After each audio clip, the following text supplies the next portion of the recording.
Hello, dear students. Good morning. My name is Mahipal Singh, and I welcome you on Guidely YouTube channel. आज जो मैं आपको एक information देने आया था कि मैं 7 से 8 दिन तो एक आपकी क्लासेस नहीं ले पाऊंगा because of my health, but कुछ चीज़ें मैं आपको प्रोवाइड करता रहूंगा रिकॉर्डिंग के फॉर्म में। और मैं आज आपको जो वीडियो प्रोवाइड कर रहा हूँ वो मेरी पेड क्लासेस का डेटा इंटरप्रिटेशन का वीडियो है, स्पेशली फॉर मेंस लेवल। तो आप इस वीडियो को बहुत अच्छे से एंजॉय करें, देखें और चीज़ों को, नई नई चीज़ों को सीखने की कोशिश करें। और आपको एक आइडिया भी लगेगा कि मैं डीआई बैच में किस तरीके के क्वेश्चंस करवा रहा हूँ जो बहुत ही यूनिक हैं और जो आजकल एग्जाम्स में आने के ज़्यादा चांसेस होते हैं। ओके, आप इस वीडियो को एंजॉय करें, सभी फ्रेंड्स के साथ शेयर करें सो दैट सबको पता लग जाए कि भाई डीआई बैच अगर आपको लेना है तो इस तरीके की चीज़ें आपको पढ़ने को मिलेंगी जो कि एकदम यूनिक होंगी। ओके, तो चलिए आप अपना वीडियो एंजॉय करिए। तो पहला जो पार्ट था आज की क्लास के लिए वो मैंने ये लिया था कि यहाँ पर बोला गया था कि there are three companies TCS, Infosys, Headstrong. These company sell software to three mediators like M1, M2, M3. Further, they sell the software to vendors V1, V2, V3, and each company and each mediator increases cost price of the software in percentage while selling the software in terms of markup percentage. So cost price of software is same for all companies. ये point आपको ध्यान में रखना है कि सभी companies का जो कॉस्ट प्राइस था वो सेम था। कि अगर इसका कॉस्ट प्राइस 1,000 रुपये है तो इसका भी कॉस्ट प्राइस 1,000 रुपये था, इसका भी कॉस्ट प्राइस 1,000 रुपये था। अब आपको दिख रहा होगा कि ये अभी आपको ये नहीं बताया गया कि एम जो मीडिएटर M1 है वो टीसीएस से भी खरीद रहा है, इन्फोसिस से खरीद रहा है, हेडस्ट्रॉन्ग से खरीद रहा है, कुछ सॉफ्टवेयर खरीद रहे हैं। और मीडिएटर 2 भी खरीद रहा है, मीडिएटर 3 भी खरीद रहा है। अब ये मीडिएटर जैसे M1 जो है वो वेंडर 1, वेंडर 2, वेंडर 3, कौन सा प्रोडक्ट किसको बेचना है ये कोई डिसाइडेड नहीं है। कि अब ये भी हो सकता है कि मीडिएटर 3 ने ये जो टीसीएस का जो ये प्रोडक्ट खरीदा होगा जिस पर इसको 15% का मार्कअप लगा के टीसीएस ने बेचा। अब ये जो M3 है ना, ये इस प्रोडक्ट को या तो वेंडर 1 को बेच दे, वेंडर 2 को बेच दे, वेंडर 3 को बेच दे, ऐसा कुछ भी डिसाइडेड नहीं है।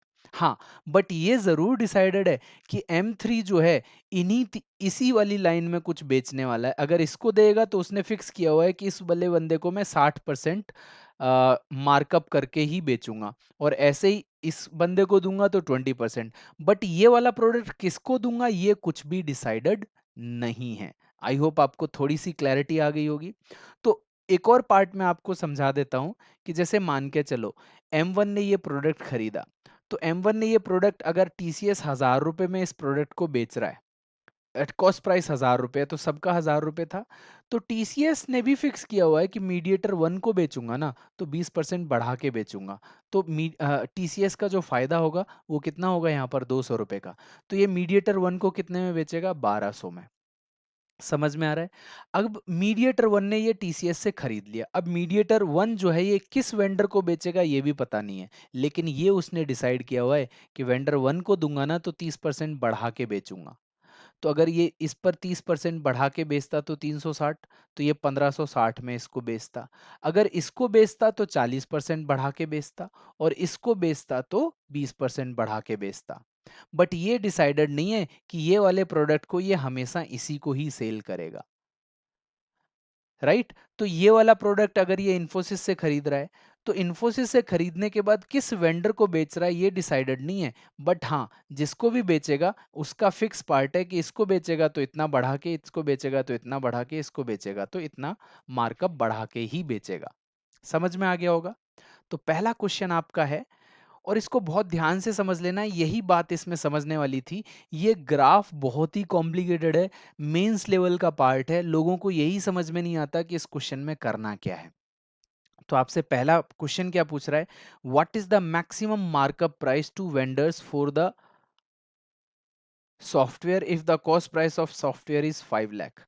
अगर 5 लाख रुपए सॉफ्टवेयर का कॉस्ट प्राइस है तो किसी भी वेंडर के लिए मैक्सिमम मार्कअप प्राइस क्या होगा। उसको कितने में पड़ेगा, उसका एमआरपी वेंडर के लिए मैक्सिमम क्या हो सकता है। तो देखिए अब ये आपको करना कैसे है, एक बार आप अपना वीडियो पॉज़ करके या फिर कैसे भी आप पहले खुद सॉल्व कर लें, बिकॉज़ ये मुझे दोबारा से रिकॉर्ड करना पड़ा है तो मैं आपको टाइम नहीं दे रहा हूँ सॉल्व करने के लिए, राइट? तो आप वीडियो पॉज़ करके इस क्वेश्चन को सॉल्व ज़रूर करना, उसके बाद ही सॉल्यूशन देखना। तो देखिए इसमें क्या होगा, अब ये यहाँ पर 5 लाख रुपए है, तो 5 लाख को मैं 5 केवल लिख लेता हूँ, 5 लाख लिख लेता हूँ, राइट? तो ये 5 लाख इसके लिए भी होगा, ये 5 लाख इसके लिए भी होगा।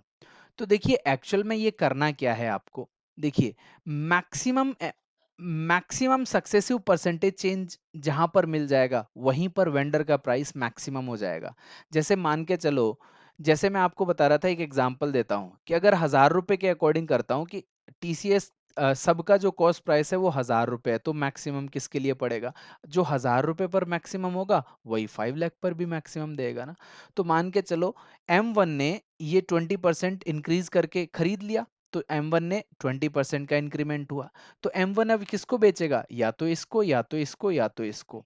तो 20% के साथ मैक्सिमम मैक्सिमम आपको 40% अगर बढ़ा के बेचेगा तो यहाँ पर ज्यादा वैल्यू मिलेगी ना, 30% के साथ कम वैल्यू मिलेगी। तो आप क्या करो, इनका सक्सेसिव परसेंटेज चेंज ऐसे देख सकते हो कि 20 के साथ यहाँ पर जो सक्सेसिव परसेंटेज चेंज आएगा वो कितना आ रहा है आपके पास, वो चेंज जो आ रहा है वो अब ये किसको बेचेगा ये भी नहीं पता ना, तो तीनों के साथ चेक कर लो। अभी अगर आप तीनों के साथ ऐसे चेक कर लो, राइट? तो अभी पूरा चेक नहीं करना है, अब आप ऐसे देखो कि जो बड़ी बड़ी वैल्यूज हैं, जो दो बड़ी वैल्यू मिल जाएंगी वही मैक्सिमम बनाएगा। अगर आप 30 के साथ जाते तो 30 और 40, अब ये मीडिएटर जो वन है ये वेंडर्स को इन्हीं को बेच रहा है ना, तो ये इससे बड़ी वैल्यू क्या मिल जाती, इस पर 30-40 मिल जाती, राइट? तो 30-40 का अगर आपने वो फॉर्मूला पढ़ा हुआ है ना सक्सेसिव परसेंटेज चेंज वाला, जो आपने एकदम रटा हुआ है, तो इसको डायरेक्टली सॉल्व कर सकते हो ना कि 30 और 40 ऐड करेंगे तो कितना आएगा 70, और 12, 30 इंटू 40 डिवाइड बाई 100 तो 12, तो 82% का ओवरऑल परसेंटेज चेंज आएगा। तो ये 1820 में पड़ेगा। तो आपको दिख रहा है कि मैक्सिमम यही हो सकता है मीडिएटर वन के लिए।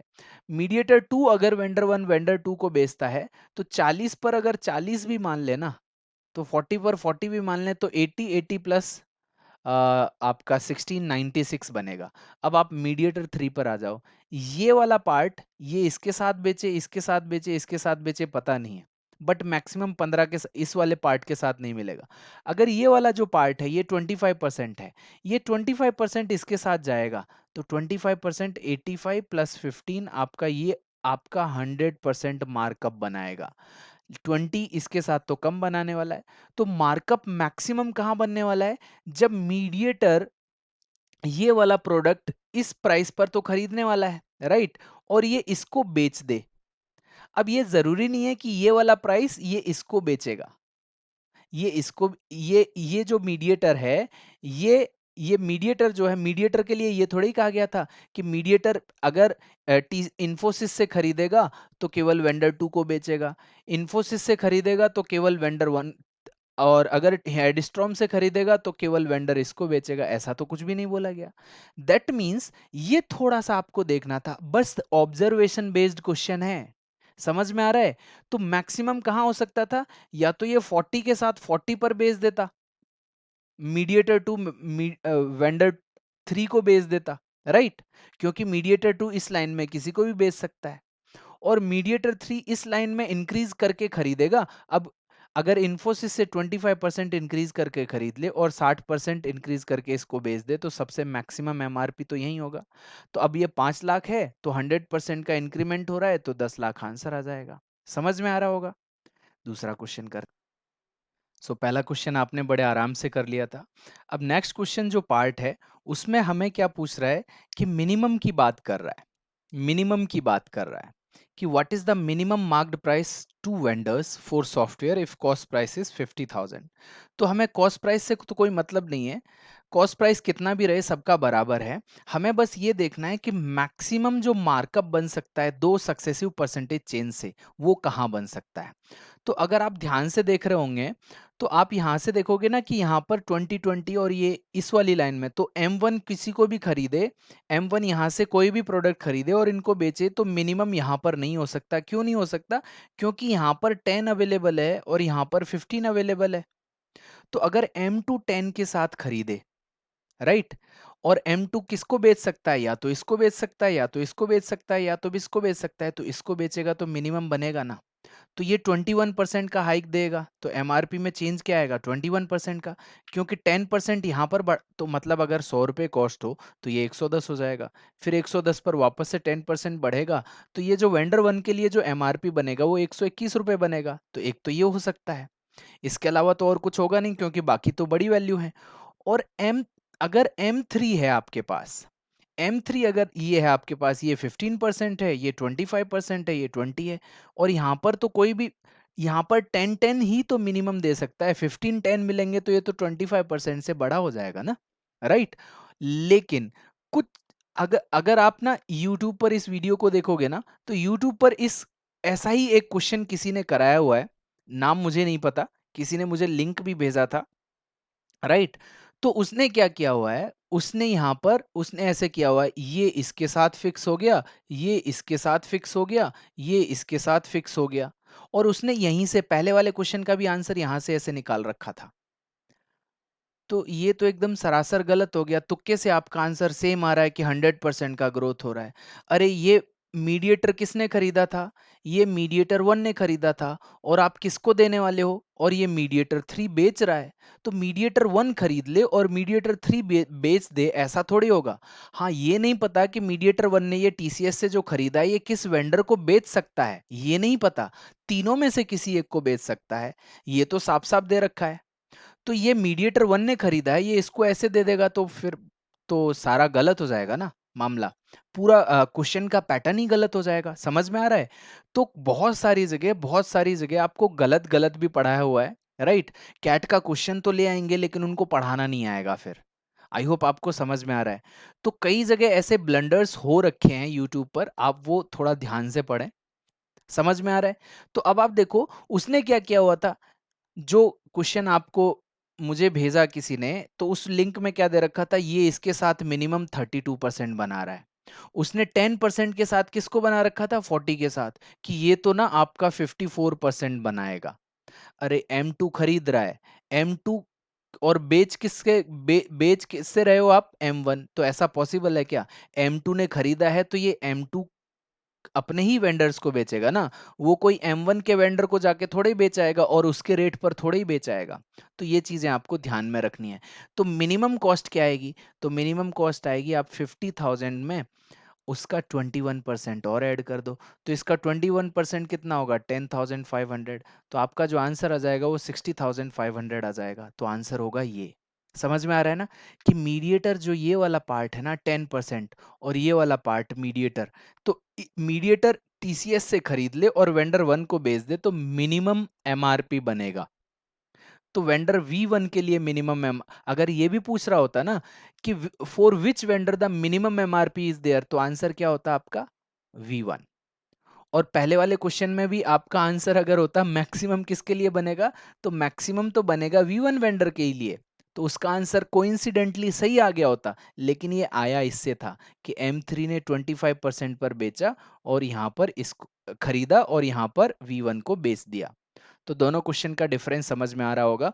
और जहां पर गलत सॉल्व हो रखा है उसको एक बार आप जरूर देखना, कहीं ना कहीं आपको ये क्वेश्चन, मैंने लैंग्वेज चेंज की है पूरा, और पूरा पार्ट चेंज किया है, उस हिसाब से लिया है। तो यहाँ पर, और उसी तरीके से मैं आपको बता रहा हूँ कि किस तरीके से इस क्वेश्चन को सॉल्व करना चाहिए। अब देखिए ये क्वेश्चन था, ये क्वेश्चन है, cost price of software is 50,000, find the total profit of vendor V1, software purchase from all three mediators.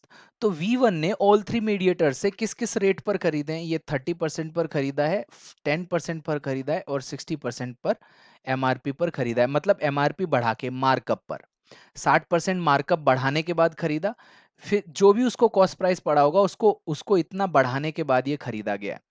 अब लेकिन ये V1 ने 30% पर कौन सा प्रोडक्ट खरीदा है, ये भी एक बात होगी।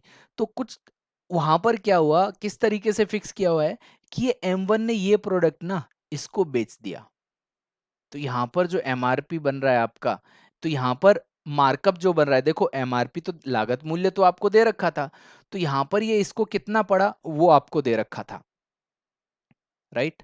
तो प्रॉफिट पूछ रहा था, अब प्रॉफिट पूछ रहा था तो इसकी एमआरपी निकालना जरूरी है ना। तो अब M1 से V1 ने ये प्रोडक्ट खरीदा है, तो ये TCS वाला ही प्रोडक्ट खरीदा है, ये कैसे पता लगेगा?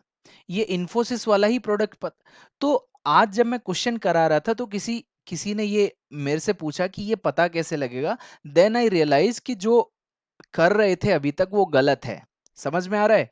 तो इसलिए मैंने और दूसरा लकीली आज रिकॉर्डिंग नहीं हुआ, तो मैं आपको दोबारा रिकॉर्डिंग करवा के दे रहा हूँ और रिकॉर्ड करके दे रहा हूँ, करवा के नहीं दे रहा हूँ। सो और थोड़ा मैंने रेस्ट किया, थोड़ा मेरा गला थोड़ा ठीक हुआ, तो मैंने सोचा कि यार वो क्वेश्चन गलत हो रहा था, तो उसको ठीक करना है, और हर जगह जहाँ पर भी मैंने देखा वो सब गलत किया हुआ है, राइट? तो आप गलत जगह से ना पढ़ें। अगर आपको कोई ऐसा क्वेश्चन आता है तो वो मुझे बता दें, लिंक भेज दें, मैं उसको प्रूफ रीड कर लूंगा एक बार, उसके बाद मैं आपको बता सकता हूँ कि उसने सही पढ़ा रखा है या गलत पढ़ा रखा है। तो बहुत सारे लोग हैं कैट का क्वेश्चन उठा तो लेंगे लेकिन गलत गलत पढ़ा देंगे, और ऐसा ये पहली बार नहीं देखा है, मैंने बहुत बार देखा है। तो उसने क्या किया हुआ था, ये वाला पार्ट इसको, ये वाला पार्ट इसको दे रखा है, ये वाला पार्ट इसको दे रखा है, तो ये तो फिक्स हो गया ना गलत। अब M1 वेंडर खरीद के M3 वाले पार्ट पर क्यों बेचेगा? वो तो M1 के वेंडर तो यहां पर है ना, जो इनका रेट है इन पर बेचना चाहिए ना। तो एक्चुअल में इसका जो आंसर होना चाहिए था वो होना चाहिए था कैन नॉट बी डिटरमिन्ड, क्योंकि आपको ये नहीं पता कि V1 वेंडर ने ना 30% रेट पर कौन सा सॉफ्टवेयर, किस कंपनी का सॉफ्टवेयर लिया। तो अगर उसे पता होता ना कि V1 ने जो सॉफ्टवेयर लिया वो इन्फोसिस कंपनी से लिया, तो हम निकाल सकते थे कि इसका प्रॉफिट कितना होगा। तो इसका हमें एमआरपी पता लग जाता, या इसके लिए जो कॉस्ट प्राइस पड़ा होगा वो पता लग जाता। अगर आपको ये दे रखा होता कि V2 ने ना ये जो प्रोडक्ट खरीदा है, V2 ने जो ये प्रोडक्ट खरीदा है, V1 ने, सॉरी, V1 ने ये जो प्रोडक्ट खरीदा है, ये आपका किससे खरीदा है? मीडिएटर 2 से। अब मीडिएटर 2 ने ये प्रोडक्ट किस कंपनी से खरीदा था ये तो हमें नहीं पता। तो लेकिन यहीं से ही लेना पड़ेगा आपको। वहां पर किसी ने सॉल्व करके क्या दे दिया कि ये वाला पार्ट और ये वाला पार्ट, इस पर सक्सेसिव परसेंटेज चेंज लगाया और इसका एमआरपी निकाल दिया, और उस पर इतने परसेंट का प्रॉफिट दे दिया और आंसर निकल आया। तो वो आपका गलत हो रहा है, तो आप गलत चीजें सीख रहे हैं, राइट। तो यहाँ पर आंसर क्या होगा? Can not be determined. हाँ, अगर इसमें क्वेश्चन कुछ ऐसा पूछ लिया जाता, मैं दूसरा क्वेश्चन बना के देता हूं। अभी आपसे ये पूछ लेता ना कि what is the maximum profit, what is the maximum profit of vendor one, vendor one का मैक्सिमम प्रॉफिट कब होगा? मैक्सिमम प्रॉफिट परसेंटेज की बात नहीं कर रहा हूं, मैक्सिमम प्रॉफिट कब होगा, ज्यादा से ज्यादा प्रॉफिट कब होगा? ज्यादा से ज्यादा प्रॉफिट कब होगा? देखो 40%, 60%, 50%। अगर ये सीपी मैक्सिमाइज कर दूं यहां पर, और सीपी मैक्सिमाइज कर दूं यहां पर, और सीपी मैक्सिमाइज कर दूं यहां पर वेंडर वन के लिए, तो सीपी का 50% प्रॉफिट होगा, सीपी का 60% प्रॉफिट होगा, सीपी का 60% 40% प्रॉफिट होगा। तो ये वैल्यूज अगर मैंने मैक्सिमम कर दी तो मैं ये कैलकुलेट कर सकता हूं कि उसके लिए मैक्सिमम प्रॉफिट कितना हो सकता है। समझ में आ रहा है? कैसे कर सकता हूं वो एक आइडिया दे देता हूं मैं आपको। मान के चलो वेंडर वन ने ये 30% किससे खरीदा है? मीडिएटर वन से खरीदा है। अगर मैक्सिमम करना है तो 30 के साथ इन्फोसिस वाला पार्ट लूंगा ना। तो इसका अगर मान के चलो सबका सबका कॉस्ट प्राइस तो सबका सेम था, तो हजार हजार मान लेता हूं मैं, यहाँ पर हजार हजार मान लेता हूं। अभी यहाँ पर 50,000 दे ही रखा है ना, तो 50,000 को ना लेके मैं हजार से कर रहा हूँ क्योंकि ज्यादा आसान हो जाएगा। तो हजार पर ये 30%, 1300, 1300 हो जाता ना, और 1300 पर वापस से ये, तो 390 और इंक्लूड होता, तो 69% इंक्रीज हो जाता ना, तो ये 1690 आता, राइट। लेकिन अगर ये वाले पार्ट पर मैं करता तो ये कम प्रॉफिट देता, और 25 वाले पार्ट के साथ करता तो भी कम प्रॉफिट देता। तो मैक्सिमम किसके साथ बनता था? इसके साथ। अब देखो, वेंडर वन ने ये प्रोडक्ट 10% ग्रोथ इंक्रीज करने के बाद खरीदा, तो 10% लिया किससे? मीडिएटर टू से। तो मीडिएटर टू पर मैक्सिमम प्राइस कहाँ मिल सकती थी? ये ज़्यादा से ज़्यादा प्राइस में यहाँ पर बेच सकता था कि ये 1000 तो 1000 पर 40% बढ़ा के बेचता तो 1400 रुपये बढ़ जाता, और 1400 रुपये पर ये इंक्रीज हो जाता तो कितना हो जाता 10% और, तो 140, तो 1540 में पड़ता इसको। तो ये इस तरीके से ये निकाल सकते थे कि इसको मैक्सिमम सीपी कितना मिलता, तो मैक्सिमम सीपी पर प्रॉफिट मैक्सिमाइज कर सकते थे। प्रॉफिट परसेंटेज मैक्सिमाइज होगा कि नहीं होगा वो तो हमें फिर से कंडीशन निकालनी पड़ती कि इस कंडीशन में कितना आ रहा है, तो वहां पर तो नो कंडीशन हो जाती। हाँ, लेकिन एक्चुअल प्रॉफिट निकालना होगा तो मैक्सिमम कब होगा, जब इसके लिए मैं मैक्सिमम, अब देखो इसके लिए अगर मेरे को मैक्सिमम प्रॉफिट चाहिए कि इस पर प्रॉफिट कितना है 50%, तो इसके सीपी की वैल्यू ज्यादातर मैक्सिमम होनी चाहिए ना। तो मीडिएटर 3 से खरीदा है ये, मीडिएटर 3 से ये मैक्सिमम यहाँ से मिल सकता है, तो 100% मिलेगा ना, तो ये 2000 रुपये में खरीदेगा। तो अब मैक्सिमम प्रॉफिट यहाँ से आ सकता है कि 50% होगा तो 1000, 50 यहाँ पर 60% होगा, 60% मल्टीप्लाई कर दो ना 6 का, तो आपके पास आ जाएगा। ऐसे ही 40% है, 4 का मल्टीप्लाई कर दो 169 में तो आ जाएगा। तो मैक्सिमम प्रॉफिट तो निकल सकता था या मिनिमम प्रॉफिट निकल सकता था, लेकिन परसेंटेज प्रॉफिट मैक्सिमम मिनिमम भी नहीं निकाल सकते थे जब तक हम उन 9 केसेस को हम ट्राई नहीं कर लेते। 9 केसेस कैसे बनते कि 3 वैल्यू इसके साथ बनती, 3 वैल्यू फिर मीडिएटर इसके साथ बनती, 3 वैल्यू फिर इसके साथ बनती, तो वो निकालना निकल तो जाता, लेकिन कैलकुलेशन देखो कितनी होती, 9 केसेस बनते एक में। मैं आपको सारी वैरायटीज बता रहा हूं कि इस टाइप के क्वेश्चन में कितने सारे क्वेश्चन बन सकते हैं। तो मैक्सिमम मिनिमम प्रॉफिट निकाल सकते हैं, लेकिन परसेंटेज निकालेंगे, निकाल तो सकते हैं, उसका answer can not be determine नहीं होगा, लेकिन उस क्वेश्चन को छोड़ना पड़ेगा क्योंकि 9 केसेस तो नहीं निकालूंगा मैं। नेक्स्ट क्वेश्चन, ये क्वेश्चन बड़ा आसान था। ये क्वेश्चन सीधे सीधे कह रहा था, find the total profit of the company Infosys if it sells 20 software to each mediator.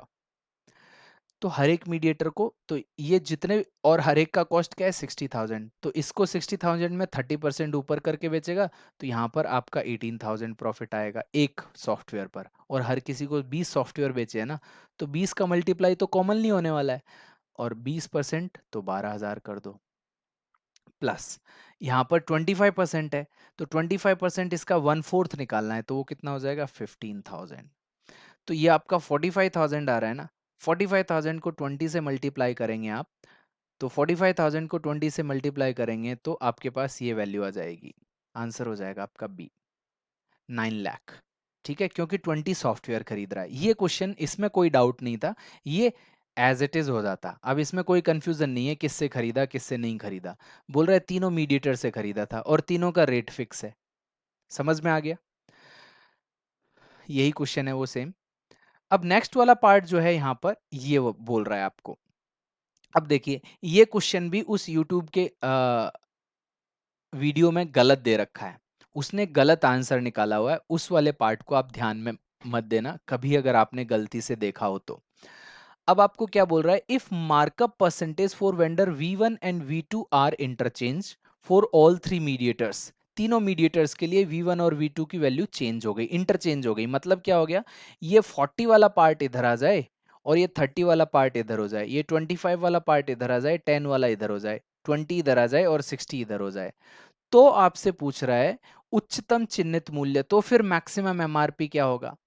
अब उन महाशय ने इनका भी क्वेश्चन का आंसर गलत निकाला हुआ है। क्या निकाला हुआ है उन्होंने, उन्होंने तो ऐसे कर दिया भाई कि ये 40 इधर आ जाएगा ना, ये 40 इधर आ जाएगा और ये 60 इधर चला जाएगा, तो 60 के साथ जब ये 40 मिलेगा ना, तो 60 के साथ ये 40 मिलेगा तो 124% का इंक्रीमेंट हो जाएगा एमआरपी में, जो भी इनिशियल कॉस्ट प्राइस होगी उस पर, तो ये मैक्सिमम हो जाएगा, तो वो गलत हो गया। समझ में आ रहा है गलत क्यों हो गया, वो आपको समझ में आ गया होगा, लेकिन अभी भी आपका जो पहला क्वेश्चन था ना, ये अभी भी सेम क्वेश्चन है। तो वेंडर चेंज करने से हुआ क्या, अब ये एक्चुअल में क्या हो गया, अब ये आपका बन गया है V1 और ये क्या बन गया है V2, बस इतना सा डिफरेंस हुआ है। अब आप ध्यान से देखना कि अगर मैं मीडिएटर इस वाले पार्ट से 20% खरीदता हूं, राइट, मैक्सिमम पार्टी तो ढूंढना है, तो 20 के साथ, अब ये मीडिएटर M1 है ना, तो 20 के साथ ये मैक्सिमम देगा, ये 40 मैक्सिमम देगा, लेकिन 30 के साथ खरीदूं और 40 के साथ यहाँ पर मैक्सिमम मिलेगा, इसके अलावा और कोई पार्ट नहीं है। अब मीडिएटर ये 10 20, ये 40 के साथ मीडिएटर 2, ये 10 आएगा, ये 25, ये 40, तो ये 40 के साथ 40 अभी भी चल रहा है, तो ये आपका 96% आ रहा था। अब देखो, ये 15 के साथ है, 15 के साथ तो मैक्सिमम आएगा नहीं, 25%। मीडिएटर 3 जो है वो या तो इसको बेचेगा, या तो इसको बेचेगा, या तो इसको बेचेगा। अभी भी ये 25 के साथ ये 60%, ये भले ही V2 के लिए हो गया है। अब ये थोड़ी है कि मीडिएटर किसके साथ मीडिएटर ने खरीद के कौन से वेंडर को बेचा है, ये तो आपको गिवन नहीं है। तीनों वेंडर में से किसी को भी दे सकता है, राइट? समझ में आ रहा है? तो 25% वाला, अब ये एक्सचेंज करने के बाद भी ये इसी लाइन में रहा ना, मीडिएटर 3 वाली लाइन में ही तो रहा। तो ये मीडिएटर 3 वाली लाइन वाला वैल्यू, ये मीडिएटर 2 वाली वैल्यू के साथ थोड़े ही चला जाएगा। तो वहां पर ये क्वेश्चन भी, तो सारे क्वेश्चन ऑलमोस्ट गलत सॉल्व किए हुए हैं, तो उस चीज का आप ध्यान रखना। तो यहां पर भी आंसर क्या होगा, 100% बढ़ेगा, तो वो हमने पहले क्वेश्चन में ही सॉल्व कर लिया था। बस यहाँ पर कॉस्ट क्या दे रखी है आपको, यहाँ पर कॉस्ट जो दे रखी है वो दे रखी है इकाई, दहाई, सैकड़ा, हजार, 10,000, लाख, 8 लाख। तो ये 16 लाख होना चाहिए। 16 लाख आपका कहाँ दे रखा है, तो ये एक जीरो भी लगना चाहिए था, यहाँ पर एक जीरो और लगना चाहिए था, राइट? तो 16 लाख आंसर होगा। तो ये एक जीरो लगाना भूल गया, तो एक जीरो भी लगना चाहिए था यहाँ पर, राइट? तो 16 लाख आंसर होगा आपका। तो आई होप अब आपको इस क्वेश्चन में कोई डाउट नहीं रहेगा। नेक्स्ट क्वेश्चन, आज मैंने आपको फिगर समझा के ही छोड़ दिया था, क्योंकि मेरे गले में बहुत पेन हो रहा था। अभी मैंने टैबलेट्स वगैरह लिए हैं, तो मैंने सोचा कि अगर मैं रिकॉर्ड दोबारा से कर ही रहा हूँ, तो ये पूरा का पूरा क्वेश्चन आपको सॉल्व करके दे दूं। तो मेन काम क्या था, इस ग्राफ को समझना। मेन काम था इस ग्राफ को समझना। तो ग्राफ क्या कह रहा है, क्वेश्चन को रीड करते हैं। कह रहा है figure below shows the number of cars manufactured by 4 companies. देखो, ए यहाँ दिख रहा है, बी यहाँ दिख रहा है, सी यहाँ दिख रहा है, और डी यहाँ दिख रहा है। कुछ अजीब सा ग्राफ दिख रहा है, राइट? कह रहा है कि इनमें 2015 से लेके 2015 टू 2019 तक मैन्युफैक्चरिंग दे रखी है कि how many cars are manufactured by 4 companies, A B C D, from 2015 to 2009. Now, the innermost circle represent 1000 cars, the next circle represent 2000 cars, and so on. That means, जैसे आप देखते थे ना, radar radar वाले graph होते हैं, circle बना होता है, या फिर वेव वाले होते हैं, वैसा ही कुछ है। तो अगर ये सर्किल तक लाइन पहुंच रही है तो 1000 मैन्युफैक्चरिंग है, ये सर्किल तक है तो 2000 है, इस तक है तो 3000 है, ये 4000, 5000, 6000 और 7000। तो आपको दिख रहा होगा कि ये मार्किंग है, 6000, 5000, 4000, राइट? अब आपको ये ग्राफ दे रखा है, तो इसको टेबल में कन्वर्ट कर लो, अदरवाइज बार बार देखने में बड़ी प्रॉब्लम होने वाली है। तो आप टेबल कैसे बनाएंगे वो मैं आपको समझा देता हूं। अब देखिए, एक कंपनी ए का यहाँ पर दे रखा है, ये 2015 लिखा हुआ है, ये 2019 लिखा हुआ है। फिर कंपनी बी का 2015, 2019। दैट मीन्स क्या हो गया कि ये जो लाइन है ना, ये 2000 पहली लाइन है, ये 2015 का मैन्युफैक्चरिंग शो कर रहा है। तो एक, दो, तीन, चार, तो ये कितना हो जाएगा, 4000 हो जाएगा। ये कितना हो जाएगा, ये 3000 हो जाएगा। ये कितना हो जाएगा, ये 2000 हो जाएगा। ये कितना हो जाएगा आपका, अब मिडिल में आ गया ना, तो ये 4500 हो जाएगा, राइट? और ये कितना हो जाए, ये भी मिडिल में है, तो ये मिडिल में आ गया है, तो ये कितना हो जाएगा, 3500 हो जाएगा। तो देखो, 2015, 16, 17, 18 और 19 सबका पार्ट दे रखा है। तो ऐसे ही आप अगर एक टेबल बना लो ना, तो बड़ा आसान हो जाएगा आपके लिए, कि ए बी सी डी आप यहाँ पर लिख लो, ए बी सी डी आप यहाँ पर लिख लो। फिर आप क्या कर लो, 2015, 2016, तो ए बी सी डी का पूरा वैल्यू, ये इन चारों वैल्यू को यहाँ पर पुट कर दोगे। ऐसे ही चारों वैल्यू, ये चार पांच जितनी वैल्यू हैं उनको यहाँ पुट कर दो, ऐसे पुट करके एक टेबल बना लो। तो जैसे मैंने सैंपल टेबल आपको यहाँ पर बना के दे दिया है। तो अगर इस तरीके से लिख लोगे ना, आपको हार्डली 20 सेकेंड, 25 सेकेंड लगेगा इसको बनाने में, क्योंकि आपको ये बार बार देखना है, और ये मेंस लेवल में क्वेश्चन आते हैं ऐसे, क्योंकि आगे भी बहुत बड़ा डेटा दे रखा है इसमें। फिर क्या कह रहा है, जो कारें मैन्युफैक्चर हो गई है ना, if line is between two circles it considers as 500 लिखा हुआ है, जो वो वहां के लिए नोट है। इस नोट को दूसरे पेज पर होना चाहिए था। अगर ये नोट होता तो ये टेबल जो मैंने बनाई है, ये मैंने अगर पढ़ लिया होता तो मैं इसको 1700 ना लिख के इसको 1500 लिखता, इसको 2500 लिखता, क्योंकि उसने कहा कि अगर कहीं पर भी दो के बीच में अगर लाइन है तो उसको 500 ही कंसिडर करना है। तो एक पॉइंट आप ये ध्यान में रखना, यहाँ पर ये ऑलरेडी गिवन था। तो कई बार आपको ये चीजें गिवन होंगी, अगर कई बार गिवन नहीं होती हैं तो मैंने 2700 क्यों लिखा, ये मैंने बिना पढ़े लिखा, क्योंकि मेरे को दिख रहा था कि मिडिल में तो ये वाली मिडिल में तो कौन सी ये लाइन तो दिख रहा है कि ये मिडिल में है, लेकिन ये वाली लाइन क्या थी, मिडिल में नहीं थी। ये वाली लाइन क्या थी, मिडिल में नहीं थी, थोड़ा ऊपर थी ना, तो मैंने मिडिल का भी मिडिल ले लिया था। तो बट आपको ये ग्राफ अब सही कर लेना है, क्योंकि वहां पर साफ साफ लिखा हुआ है, तो 1500, बाकी सारी वैल्यूज एकदम करेक्ट हैं। आई होप आपको समझ में आ गया ग्राफ कैसे बनाना है। तो क्या गलती की मैंने, क्वेश्चन ध्यान से नहीं पढ़ा, राइट। ये गलतियां आप बार बार करते हैं और मैं भी करता रहता हूँ। समझ में आ रहा है। अब ए बी सी डी जो भी कंपनीज ने, जिन कंपनीज ने प्रोडक्शन किया हर साल में, 2005 में कितना प्रोडक्शन किया, उसका सेल कितना हुआ। तो 2005 अगर बात करें ए कंपनी का, तो 2015 में देखो सेल कितना हुआ था, 4000 हुआ था, राइट। तो 4000 का 75% मतलब 3/4 बेच दिया गया है। हाँ, तो हर एक साल का कितना परसेंटेज सेल हो गया है वो आपको दे रखा है। तो ए का भी दे रखा है, बी का भी दे रखा है, सी का भी दे रखा है। अब पूरे साल में ये यहाँ पर 12% डिफेक्टिव पीस दे रखे हैं।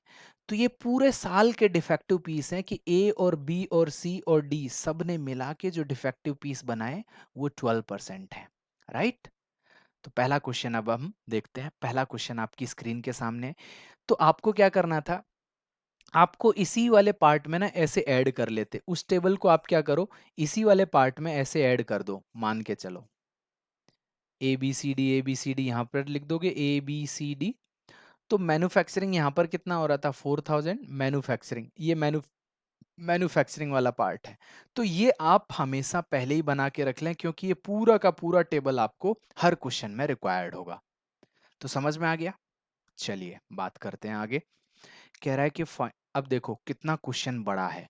अगर आप इसको लॉजिकली करेंगे ना, तो ये 2 लाइन में खत्म हो सकता है। कैसे खत्म हो सकता है वो मैं बताता हूं आपको। Find the total number of defective cars manufactured by company B and C in 2016 and 2018। तो कंपनी बी ने डिफेक्टिव मैन्युफैक्चरिंग कार कितनी 2016 में मैन्युफैक्चर की, और कंपनी सी ने 2018 2018 में कितना डिफेक्टिव पीस मैन्युफैक्चर किया। उसके लिए स्टेटमेंट 1 दे रखा है और स्टेटमेंट 2 दे रखा है। अब आपको बताना है कि which statement is necessary to answer these conditions.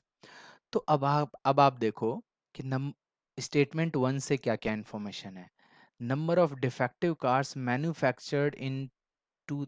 अब एक बार ना आप वीडियो पॉज करके इस क्वेश्चन को पहले सॉल्व करना, बिकॉज मैं रिकॉर्डेड वर्जन में हूं अभी। तो आपको क्या करना पड़ेगा, इसको रिकॉर्डेड वर्जन को देखना है, तो वीडियो पॉज करके पहले इस क्वेश्चन को सॉल्व करना। कैसे मैंने सॉल्व किया है बिना कैलकुलेशन के, वैसे ही आपको सीखना है। समझ में आ रहा है। आई होप आपको क्लियर हो गया होगा। ठीक है, चलिए। तो बी और सी, तो 2016 और 2018 का पार्ट कैलकुलेट करना है। अब आपको कुछ भी नहीं दे रखा ना, तो अगर आप टेबल देखेंगे ना, तो 2060 में आपको ऐसे देखना पड़ेगा कि यार ए का मैन्युफैक्चरिंग तो ये वाला पार्ट तो दे रखा है, राइट। 2016 का ए बी सी डी का। तो लेकिन यहां पर जो ये पार्ट दे रखा है ना, ये तो ए बी सी डी में टोटल डिफेक्टिव पीस दे रखे हैं, वहां तो अलग अलग पूछ रहा है। दैट मीन्स इन सब की अलग अलग वैल्यू निकालने के लिए डेटा अवेलेबल होना चाहिए। इन द सेम वे आपको सी का भी डेटा अलग अलग अवेलेबल होना चाहिए, तभी तो सॉल्व होगा। तो चलिए मैं आपको इस क्वेश्चन को सॉल्व करके देता हूं। देखिए यहाँ पर एकदम हिंदी वाला पार्ट मैंने हटा दिया, और देखो मैंने आपको क्या बोला था, ऐसे अगर आप इस वाले पार्ट को बना लेते, ये 2015 दोबारा से लिखने की भी जरूरत नहीं थी, मैंने लिख दिया है, क्योंकि ईयर तो ऑलरेडी लिखे हुए थे। तो ये टेबल किसका बना दिया मैंने, मैन्युफैक्चरिंग वाले पार्ट का बना दिया है, राइट। मैन्युफैक्चरिंग वाले पार्ट का है।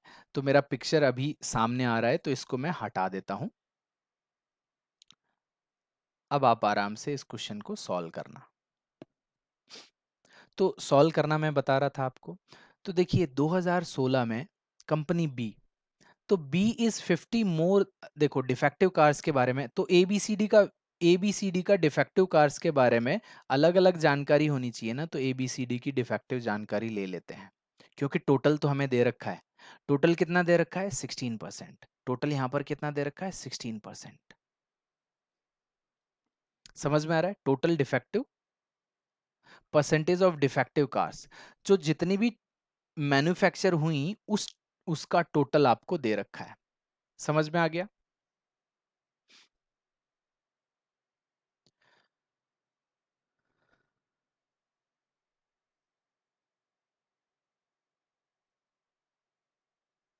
सो देखिए यहां पर क्या क्या चीजें हैं। पहला स्टेटमेंट रीड करते हैं।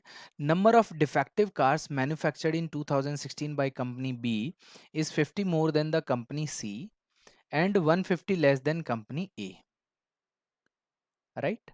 तो आपको ये पता लग जाएगा ना कि ए बी सी में जो, अगर मान के चलो आप ये कह रहे हो कि, सॉरी, एक बार दोबारा से रीड कर देता हूं। Company C and 150 less than company A, तो कंपनी ए से 150 कम है, राइट, बी में। तो कंपनी ए में अगर x प्लस 150 है डिफेक्टिव कार्स, तो कंपनी बी में कितना होगा? x। यही दे रखा था ना। The defective cars manufacturing by company B is 50 more than company C, तो कंपनी सी से 50 ज्यादा है, कंपनी सी से 50 ज्यादा है, बट ए से 150 कम है। तो यहां पर हमें जो मानना चाहिए था वो कंपनी सी का मानना चाहिए था, सो दैट हम आसानी से इस वाले पार्ट को लिख पाते। राइट? तो कंपनी सी का मान लेते हैं। तो कंपनी सी का अगर मैं एक्स मानता हूं, कंपनी सी का मैं अगर एक्स मानता हूं, तो यहां पर ये क्या आ जाएगा? एक्स माइनस 50 आएगा। क्यों? क्यों आएगा? देखो, company B is 50 more than company C, अच्छा मोर देन है तो मोर आ गया। अब कह रहा है 150 लेस देन कंपनी ए, कंपनी ए से कितना कितना कम है? 150। तो कंपनी ए में हम x प्लस 200 मान सकते हैं। राइट? अब देखो टोटल हमें मिल जाएगा, ए बी सी डी का रेशियो हमें पता लग गया है और डी का हमें पार्ट पता लग जाएगा। राइट? क्योंकि total A plus B plus C plus D में टोटल डिफेक्टिव कितनी है ये तो पता है, क्योंकि 16% टोटल आ जाएगा हमारा। राइट? समझ में आ रहा है ना? तो टोटल यहां से अब A plus B plus C plus D का टोटल मुझे पता लग जाए, और समझ में आ रहा है, टोटल पता लग जाए और इन सारों का रिलेशन है। अब देखो, the number of defective cars manufactured by company D in 2016 is 18% of the total cars manufactured by company C। और ABC का हमें रिलेशन पता है और D का हमें अलग से दे दिया। क्यों दे दिया? क्योंकि देखो यहाँ पर C वाला पार्ट जो है, C में कितनी manufactured by company C, company C में कब? 2016 में। तो कंपनी सी ने 2016 में 3500, इसका 18%, तो यहाँ पर ये वाला पार्ट आपको मिल जाएगा, डी का वैल्यू मिल जाएगा। ए बी सी में रिलेशन दे रखा है तो एक्स की वैल्यू आ जाएगी। दैट मीन्स फर्स्ट पार्ट से हम ये कैलकुलेट कर सकते हैं कि बी में डिफेक्टिव पीस कितने हैं, ये तो हम निकाल सकते हैं। अब देखिए सेकंड पार्ट, तो हमने कुछ कैलकुलेशन नहीं किया, मैं आपको समझा रहा हूं इसलिए आपको समझ लग रहा है, अदरवाइज मेरे को दिख रहा था कि एबीसी का वैल्यू आपको दे दिया गया है रिलेशन के तौर पर और डी का वैल्यू दे रखा है और टोटल भी मालूम है, क्योंकि टोटल हमें यहां से मालूम पड़ जाता। तो पहले वाले से ये पार्ट तो कैलकुलेट हो गया, लेकिन हमें तो सी का भी पार्ट चाहिए ना। तो number of defective cars manufactured by company C in 2018 is twice the number of defective cars by company B in same year, which is 300 less than the number of cars defective cars manufactured by company D. तो देखो यहाँ पर B का ratio, B में और सी में और D में रिलेशन दे रखा है, क्या ए के बारे में कोई जानकारी है? अगर ए के बारे में कोई जानकारी नहीं है और अलग से कोई डेटा नहीं दे रखा, तो हम ये नहीं बता सकते। दैट मीन्स दोनों डेटा को भी अगर मिला दें तो ये दोनों चीजें हमें बताने में प्रॉब्लम होगी, तो data is not sufficient, so neither first nor second, ये वाला डेटा हो जाएगा। तो ना तो फर्स्ट से होगा ना तो सेकंड से होगा, या फिर समझ में आ रहा है? तो पहले वाले डेटा से केवल पहला पार्ट पता लगा था, दोनों पार्ट नहीं पता लगे थे। तो आंसर क्या हो जाएगा आपका डी। या फिर अगर कोई ऐसा ऑप्शन होता कि both the statement together are not sufficient to answer the question, तो वो तो है नहीं, तो हमें ये क्या करना पड़ेगा, ना तो पहला सफिशिएंट है ना तो दूसरा सफिशिएंट है। नेक्स्ट क्वेश्चन देखते हैं। दी गई जानकारी के अनुसार निम्नलिखित में से कौन सा कथन सही है, राइट। तो सही है, तो आप एक बार इसको सॉल्व करके देखना, सॉल्व करके देखोगे तो आपको समझ में आएगा। ठीक है, अब देखो मैंने दोनों जगह पर ना ये टेबल में, वो उससे पहले ही मैंने टेबल बना दी थी, तो मैंने जब क्वेश्चन सॉल्व कर रहा हूं तो क्योंकि कॉपी पेस्ट करने के लिए टेबल मैंने पहले बनाई, तो ये 1500, ये 2500 होगा, ये 1500 होगा। ये आप ध्यान में रखना, क्योंकि मैंने ये टेबल पहले ही बना दी थी और स्टार्टिंग में ही करेक्शन भी बता दिया था आपको कि मिडिल में होगा तो वो 500 होगा। मिडिल में इन द सेंस वो जहां पर भी दो लाइन के बीच में होगा उसको हमें 500 कंसिडर करना था, ये आपको दे रखा था। ठीक है, अब बोल रहा है the difference between the number of car sold by company be in year 2015 and number of car sold in 2017 is 2250। तो कंपनी बी 2005 2015 कंपनी बी ने इतनी कार मैन्युफैक्चर की और बेची कितनी है 80%। तो 80% का मतलब क्या हो गया 4000, तो 4000 सोल्ड हो गई। अब हम आ जाते हैं डी कंपनी पर 2017 में। तो डी कंपनी है और 2017 में कितनी कारें बनी 3500, और बिकी कितनी है 50%। तो 3500 का 50% कितना होगा 1750। तो 1750 माइनस करेंगे तो आपके पास 2250 ही आता है ना, 2250, that means first statement is true. अब सेकंड को ट्राई करते हैं, तो इसको मैं हटा देता हूँ, फर्स्ट स्टेटमेंट आपका ट्रू आ गया था। तो कितना टाइम लगा आपको, ज़्यादा से ज़्यादा 15 सेकेंड। ऐसे ही 3 स्टेटमेंट हैं तो 15 से 20 सेकेंड, मतलब ये क्वेश्चन भी आपका विद इन 40 सेकेंड हो सकता था। The ratio of the total car sold by company C in 2018 and 2019 together. तो सी कंपनी ने 2018 और इसमें जो कारें बेची हैं, राइट, उसका पार्ट चाहिए। तो यहाँ पर ये वाला पार्ट कितना है 2018 में 40% है और ये कितना है 60%। तो 45% का मतलब 1500 में से आपने 5% 150 और माइनस करना है, यही तो है। तो ये तो 3000 थी, 50% कितना होता 1500, 1500 में से 150 माइनस करना है तो 1350 तो यहाँ पर आएंगी प्लस। और ये 40, अब आपको ये क्या करना है 60% ऑफ दिस पार्ट। तो इसका 60% निकालने के लिए या तो 50% जो 2250 है उसमें आपने क्या ऐड करना पड़ेगा 10% और ऐड करना पड़ेगा। तो 10% ऐड कर लो, या तो 6 से मल्टीप्लाई भी डायरेक्टली कर सकते थे, दोनों बात बराबर थी, तो 6 से मल्टीप्लाई करने में भी ज़्यादा समय नहीं लगेगा। तो आपका ये पार्ट कितना हो जाएगा 2700, राइट। तो अब आप इसको देखेंगे तो ये कितना आ गया 2700 और 1300, तो ये 4050 हो जाएगा आपका, टोटल आ गया। अब आप देखिए ये वाला पार्ट भी हम ओरली कैलकुलेट कर सकते हैं। कैसे, अब आपसे सी पूछा था, अब आपसे क्या पूछ रहा है ए इन 2017 और 18। अब ए का पार्ट पूछ रहा है, ए का पार्ट है 2017 एंड 18। तो 2017 और 18 में ए के पार्ट में आप देख रहे होगे 64% और 56%, राइट। सो आप सीधे सीधे ऐसे कह सकते हो कि 5600 का 45% निकाल दो और यहाँ पर ये 6400 का 20% निकाल दो, बात तो बराबर है ना। अगर मैं 6400 का 20% निकाल दूं और 5600 का 45% निकाल दूं तो बात बराबर है, जीरो को मैंने उधर ट्रांसफर कर दिया। गुड लुकिंग नंबर बनाने होते थे कि नहीं बनाने होते थे, तो गुड लुकिंग नंबर बनाने की ही प्रोसेस है। तो मैं समझा रहा हूं, अदरवाइज मैं आपको 2 बार इसको निकाल चुका होता। तो 6400 का डबल क्या होता है 1280, तो ये 1280 आपका निकल आया। अब मैंने कहा कि 5600 का हाफ होता है 2800। 2800, अब ध्यान से देखो 5600 का 45% निकालना है तो 50% कितना हो गया 2800 हो गया। अब इसका और आधा कर दोगे तो 5, तो 280 माइनस करना है, 280 माइनस करना है आपने, तो इसको माइनस करने में टाइम थोड़ी लगेगा, 2520 ही आ रहा होगा ना। तो 2520 को जब आप ऐड करेंगे तो 00 आपका 8 और ये आपका कितना हो जाएगा 3, तो 3800। तो ये 3800 है, 0 से 0 कैंसिल आउट हो गया, 5 से ये 81 टाइम्स कटेगा और 5 से ये 76 टाइम्स, तो 70, हाँ यही वाला पार्ट आ रहा है, दैट मीन्स ये वाला भी ट्रू है।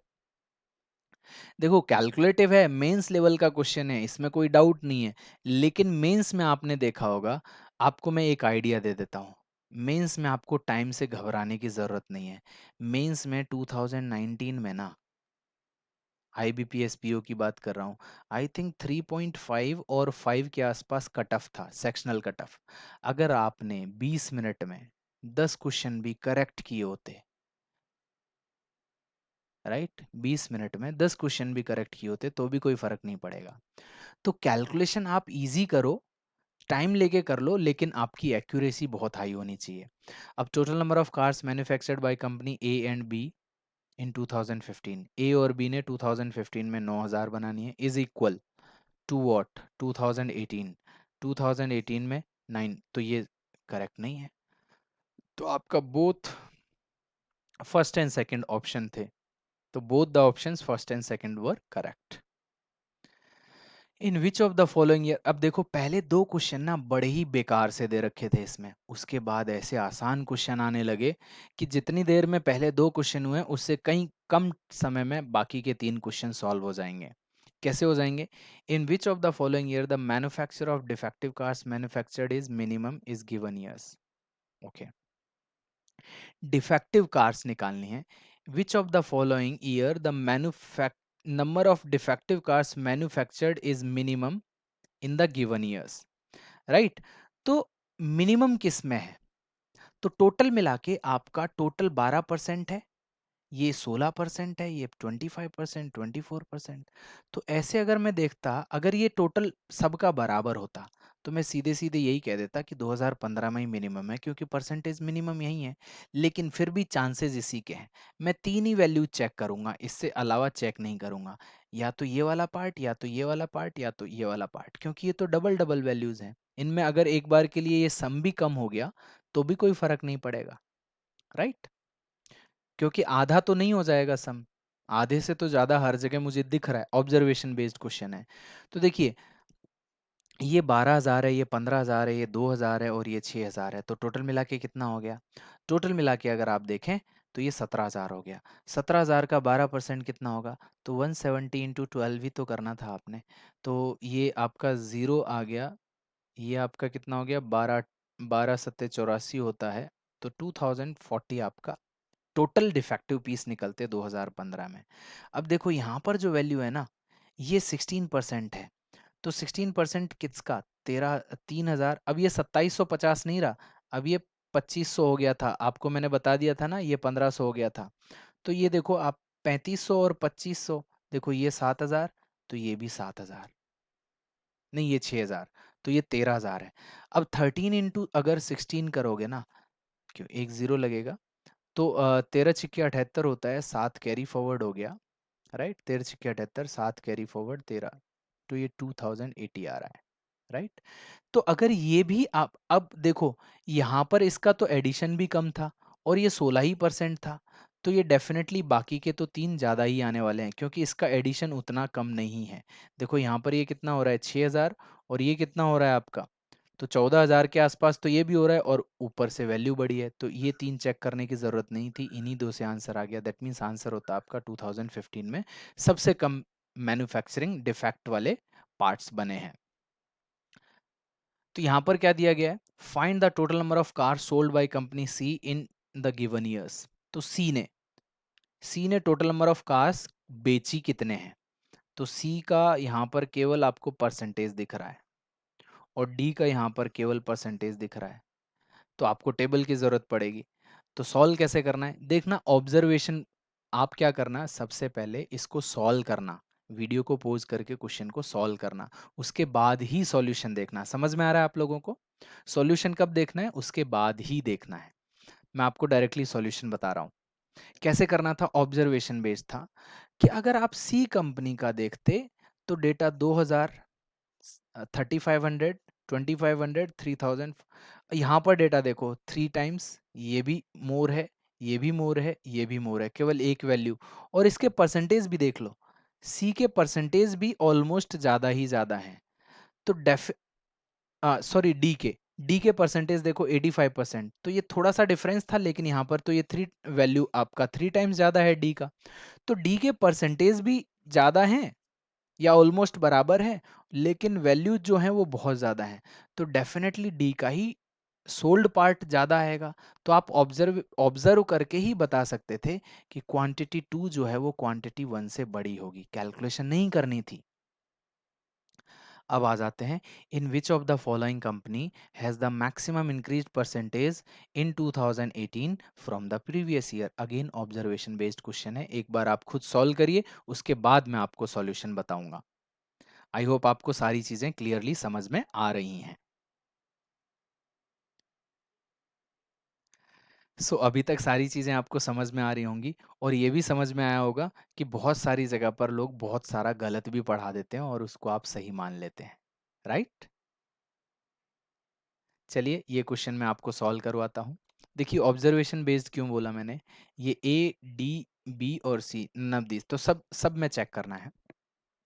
Which of the following company has the maximum increase in the percentage from previous year. Manufacturing वाला पार्ट बताना था, तो मतलब टेबल की रिक्वायरमेंट है। कौन से ईयर में बताना था? 2018 में। तो 2018 में ए के लिए देखो, तो ये 2018 में प्रीवियस ईयर से, तो ये 2000 से सीधा 4500 हुआ, तो कितना इंक्रीज हुआ? 2500।